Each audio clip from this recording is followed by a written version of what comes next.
Welcome, Taurus. My name is Dee. I'm coming to you from CatalystEnergies, where the mission is to facilitate the activation of our highest potential. And this is a post-Saturn and Pluto conjunction report and reading for Taurus Sun, Taurus Moon, and Taurus Rising. Thank you for joining me, and I'm so grateful that you're here.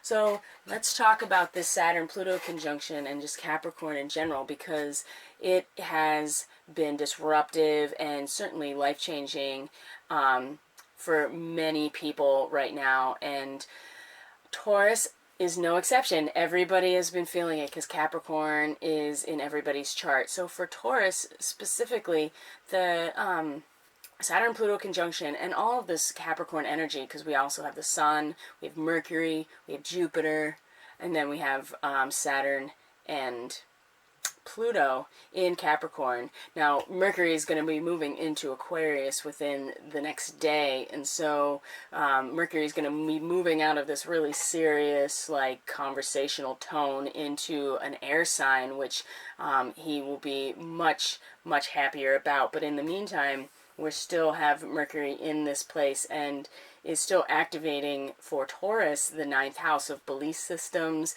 what you understand is truth. The 9th house is about philosophy. It's about religion. It is about the synthesizing of all of the experiences and information that have been collected over time and bringing it to a level of understanding, which is where the belief comes from.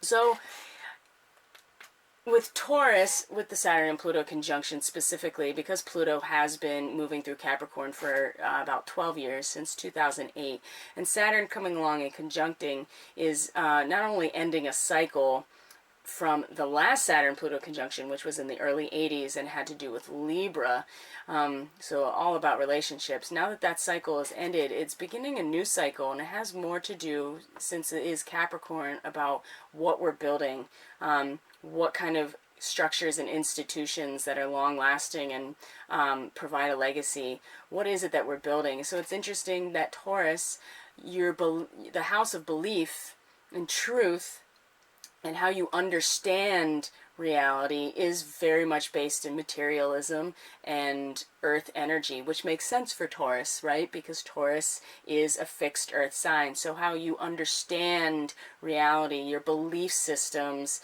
the wider spectrum of the world, philosophy and religion, is very materially and earth-based for Taurus. So that makes sense. Now the opposition to Capricorn is Cancer, which is where the north node of the moon right now is, and we have this Cancer-Capricorn opposition just with the nodes of the moon, and the south node being what we're leaving behind, and the north node being where we are headed collectively, which is Cancer, which is nurturing and is like holding space for yourselves and for others emotionally, for them to feel secure and safe. Cancer is about security and safety emotionally, so that we can allow ourselves to be vulnerable and to eventually express ourselves as we move into from the 4th, which is the Cancer house, to the 5th house, which is the Leo house, which is about self-expression and creativity.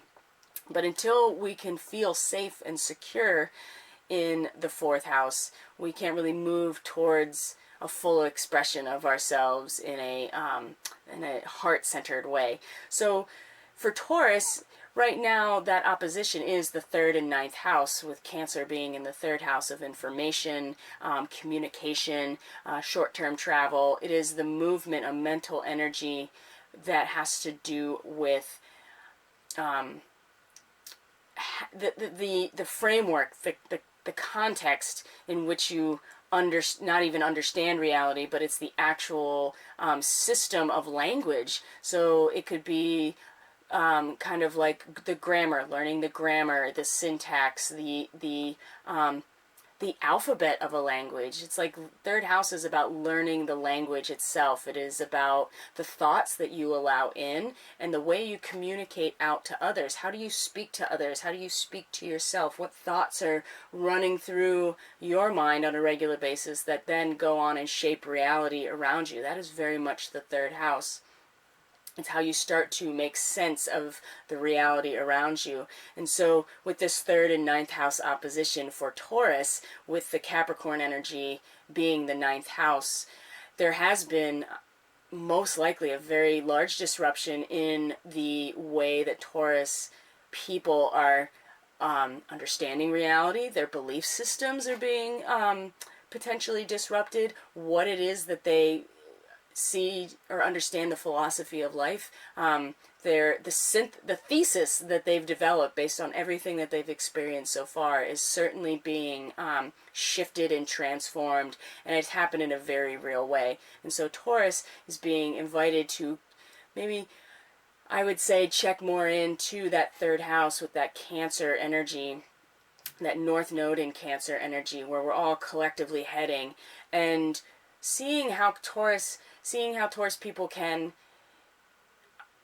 shift the way that they speak to each other, speak to themselves, that is more nurturing and more emotionally securing, and holding space for emotions to just be and to be vulnerable, as opposed to the very serious and very ambitious but not really that entirely caring aspect of Capricorn. It's not that Capricorn doesn't care, it's just that it's very focused on the material and at any cost, really. And so Taurus, take a step back and really evaluate how you speak to yourself, how you speak to others. Like, what is the language that you use? How do you show up for yourself and other people emotionally? And this, I think, can really put some things into perspective. Uranus is now moving direct in your first house of who you are. So not only is your belief system being transformed in a very real way and probably having you question a lot of things, you also are having the planet of the Great Awakener and the collective third eye, the cosmic consciousness in your first house of who you are, like how you identify yourself and how the world also identifies you as a Taurus, which is a very fixed earth sign. And Uranus is in fall in Taurus. It's not at full power at all in Taurus, because Uranus represents Aquarius, which is fixed air. It's very much, you know, what's going on mentally. It's the connection to the galaxy. It's very cosmic. It's very much about the collective of humanity, as opposed to what's happening on Earth, right? What's actually happening in real time, on the ground, you know, with our actual resources. Taurus is about physical reality. So you can see how Uranus isn't really necessarily at its full power here. But now Uranus is moving forward, and your conception of yourself as a Taurus is being also challenged in some way, or experiencing rapid shifts. And so between that and your ninth house of belief system, this could be really throwing Taurus people off about who am I and what do I believe. So again, pulling it back into that third house, that Cancer energy, at the very least, re-examining how you speak to yourself, how you speak to other people, how you conceptualize the world around you, and is it in a way that allows you to be emotionally vulnerable, allows other people to be emotionally vulnerable? Are you holding space for your emotions or other people's, or are you just strictly focus on the belief that building an empire is the most important thing, which makes sense for Taurus. You have Mars moving through Sagittarius right now, and that is also your 8th house, which is about death, sex, and taxes. It's about the death of the ego. It's about shared resources. The 8th house is about the shadow and the power dynamics that are inherent in relationships, and that's where you know, what you find those power dynamics active in the shadow realms. It's not necessarily something that's happening on the surface. And it's our subconscious, it is intimacy, and it's the trust that is necessary for a balanced partnership or relationship. And Mars, you know, is very actually rules the 8th house along with Pluto. So Mars being in your 8th house right now is giving, is allowing you to kind of move through this space very courageously.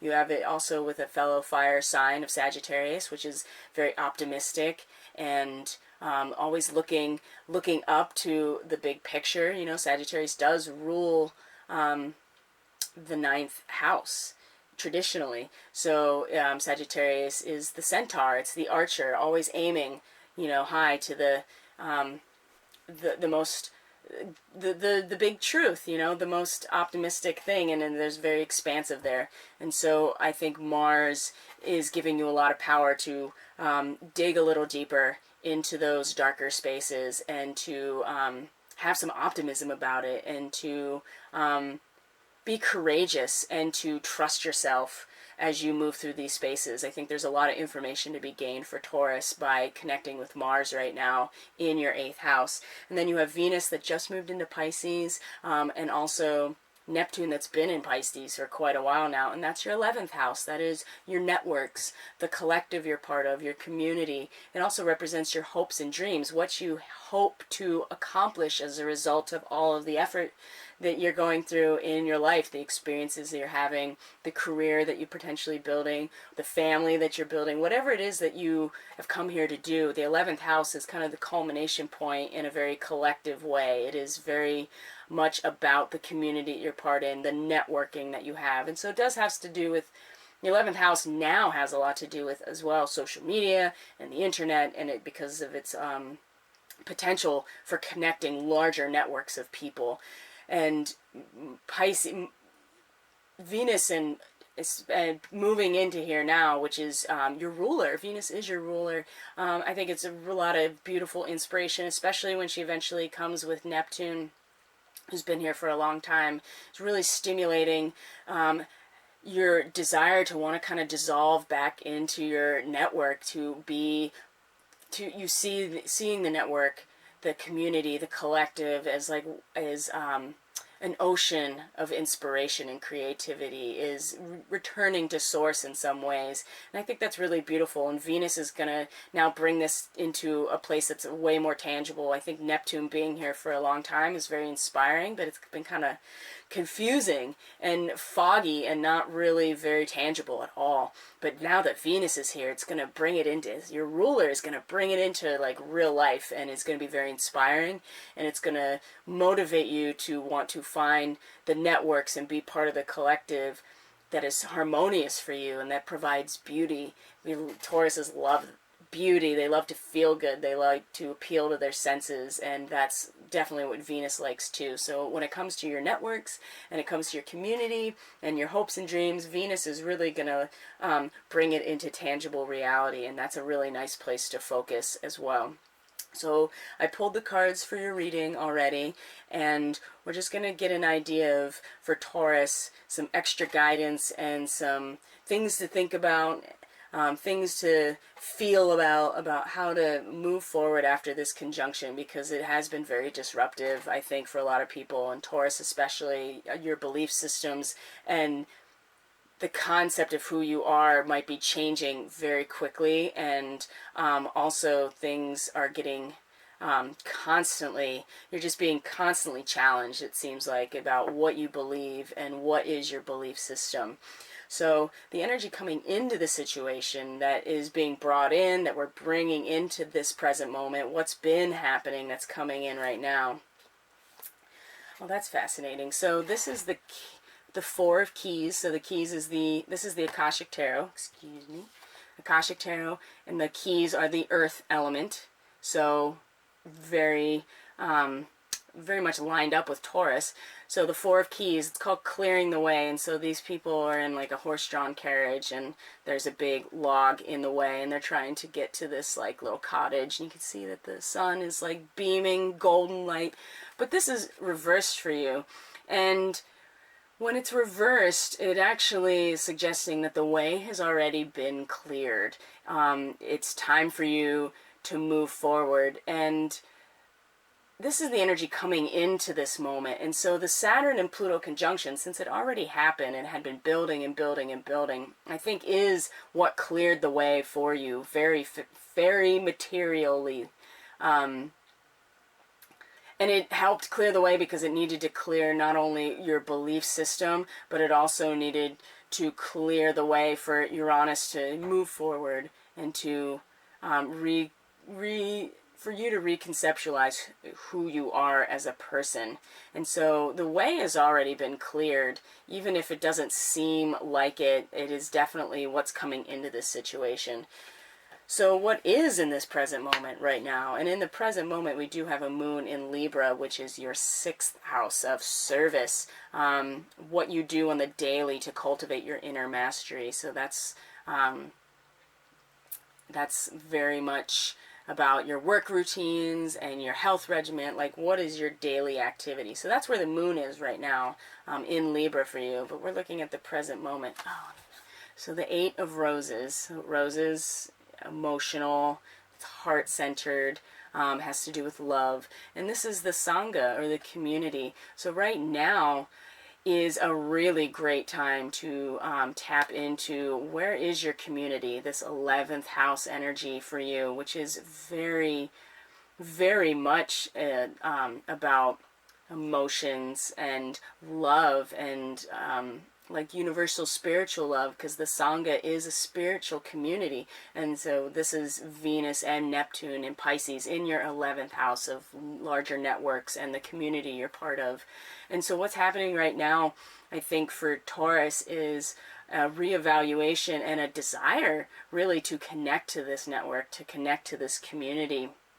And if you haven't found it yet, there's certainly a drive, and you may have found it already and you're realizing it, especially now that Venus has moved into Pisces. You're being inspired to bring these relationships, because Venus is very much about relationships and love. And so right now it's you're reconfiguring your understanding of what your belief system for sure, but you are also in a position where you're very much connected to a spiritual community, or you want to connect to a spiritual community. And having this way cleared, it might have seemed kind of you didn't realize it was blocking you until now, when you see what it opened up for you to get to, which is this community here. So what are you focused on? What is going on in your conscious awareness, Taurus? Where is your focus? What is it that's in the front of your mind that you are consciously aware of? Or like, what's coming in messages from above in some ways? And that's the Queen of Scrolls. She's reversed, so we'll give you a view here. Queen of Scrolls. Scrolls is about the mind. It's about communication, publishing, what's written down. And the Queen of Scrolls, she's the keeper of the Akashic records. You can see that she has this scroll here, and it's reversed. And this, I think, is the awareness that you don't quite, your understanding and your belief system is turned upside down.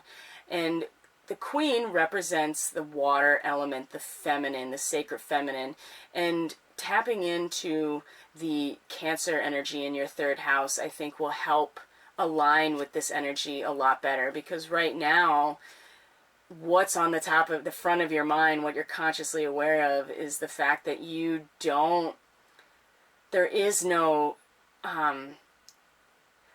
communication that is soft and feminine and nurturing, right? She's very beautiful and soft, and I wouldn't say necessarily passive, but the feminine energy is very strong in this card, and it's, you know, she has access to all of this information in the Akashic records, but she's really here to provide not just that, but her love as well.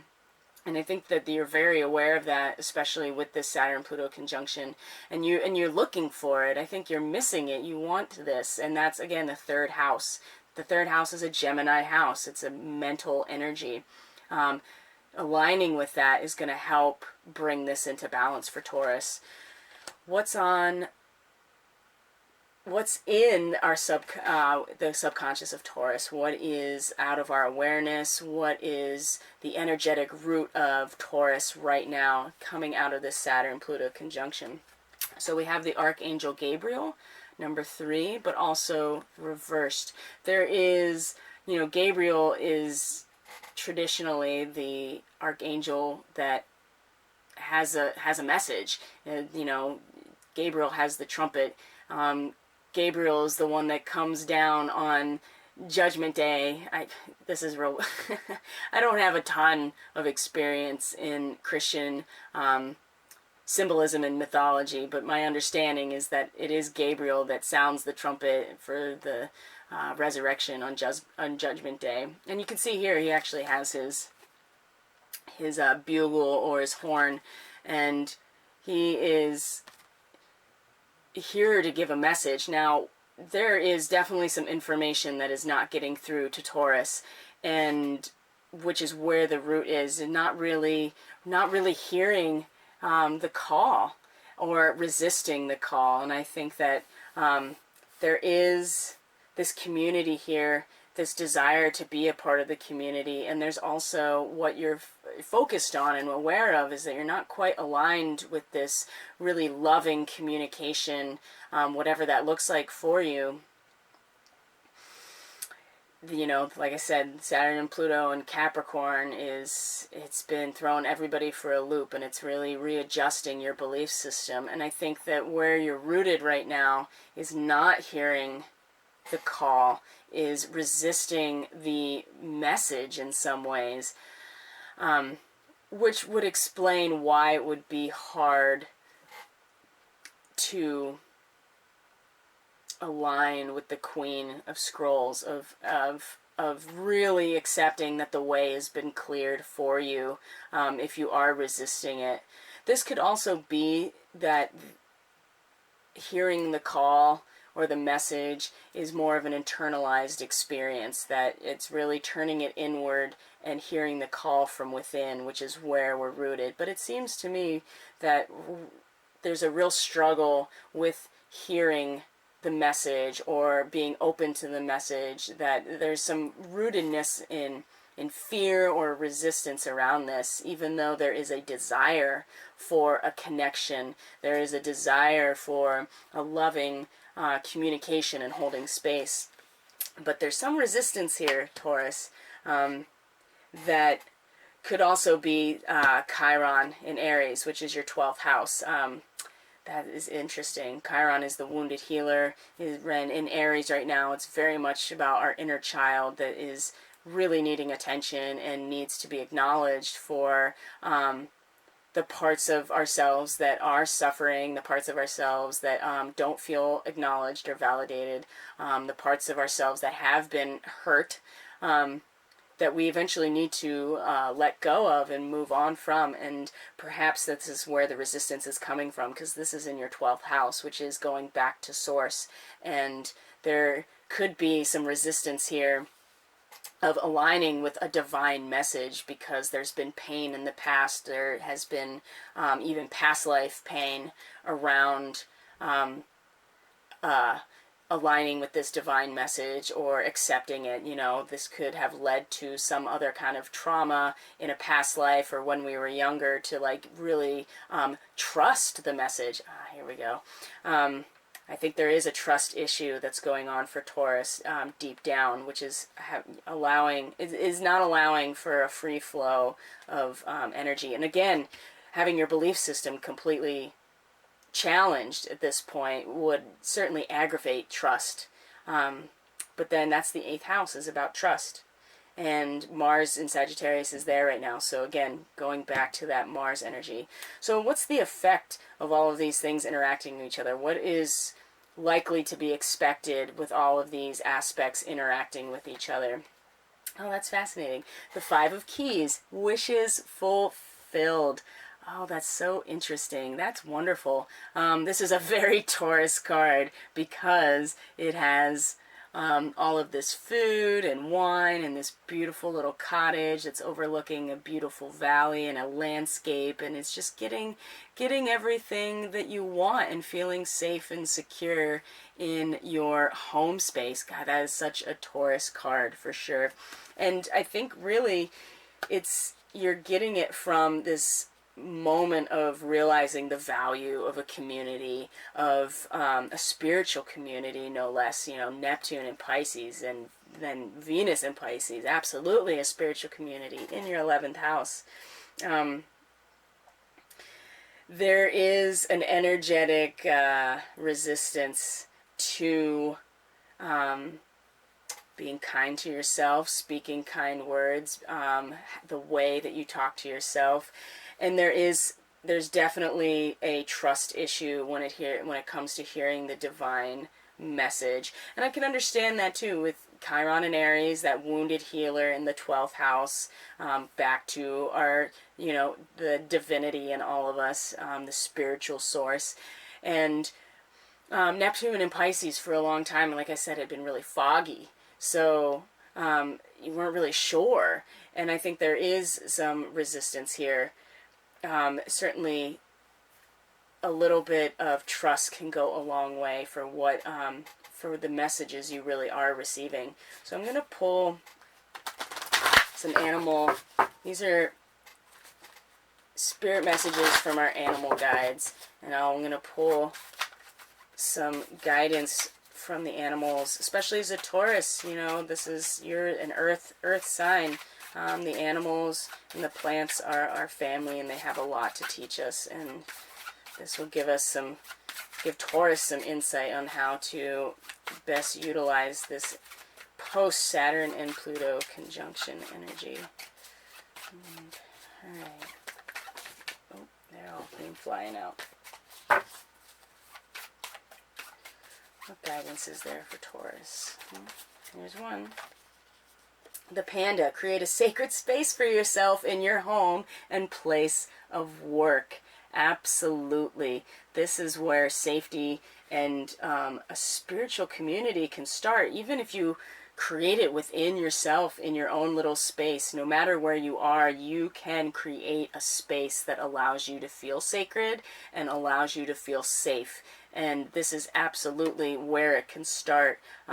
Even if you're feeling resistance to like the divine message deep down, the best thing you can do is to at least create some sort of space that allows you to connect to source, and maybe that will start growing your trust of the messages. And again, this Sangha or community, the 8 of Roses, that can even be for yourself as well. And then there we one popped out.